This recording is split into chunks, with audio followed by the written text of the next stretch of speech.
አሰላሙ አለይኩም ወራህመቱላሂ ወበረካቱ። ቤተሰብ እንዴት ናችሁ? ደህና ናቸው? አልሐምዱሊላህ ደህና ነኝ።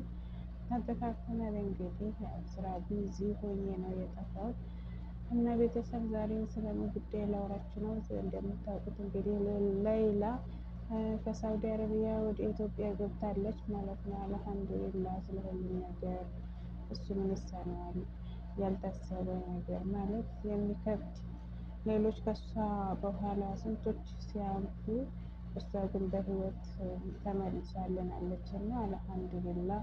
በዚህ አጋጣሚ ቤተሰቦቿን እንዲሁም ለመላ ኢትዮጵያ ሕዝብ እንኳን ደስ ያላችሁ ለማለት ፈልጋለሁ ማለት ነው። እንግዲህ ላወራችሁ የፈለግኩት ስለምንድን ነው? ፋሲካ ቲዩብ በጣም አዝናለች። በምን ጉዳይ ነው ያዘነችው? ለመጀመሪያ ጊዜ ለሌላ ሰበብ የሆነችው እሷ ነበረች። መጨረሻውን እንግዲህ ሳትቀበላት ደስታዋን አብራ ሳትካፈላት ቀርታለች። እንግዲህ እህቴ አትዘኝ ልልሽ እወዳለሁ የኔ ውድ እና ምን መሰላችሁ፣ በአንድ ሴት ልጅ ላይ ይህን ሁሉ ግፍ መስራት እና የሰራችውን ስራ ደስታውን መጨረሻውን እንዲያታይ ማድረግ ይሄ በጣም የሚያሳዝን ስራ ነው እና ይከብዳል። ብቻ ዋናው ነገር የልጅቱ መመለስ ነው።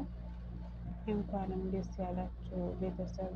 እሷም ከዛ ሁሉ ጭንቀትና ሀሳብ ከዛ ሁሉ ፈተና 13 ዓመት በእስር ቤት ማሳለፍ በጣም ከባድ ነው። አላህ በዚህ ለዚህ ቀን ያበቃት ጌታ አልሐምዱሊላህ።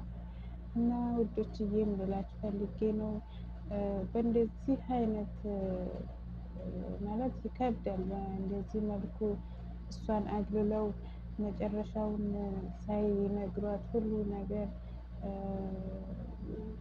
እና በጣም ያሳዝናል። ለመግለጽ ይከብዳል። እና ፋሲካዬ አብሽሬ ስራ ለአላህ ብለሽ ከሰራሽው ምንም አይምሰልሽ። ዋናው ነገር ስራሽ መጀመሪያው እንዲያምራ መጨረሻው ሲያምርልሽ ነው እና እሱም ተሳክቶልሻል አልሐምዱሊላህ በይ። እና ወዶች ላይክ ሰብስክራይብ አድርጉኝ። አመሰግናለሁ። አብሽሬ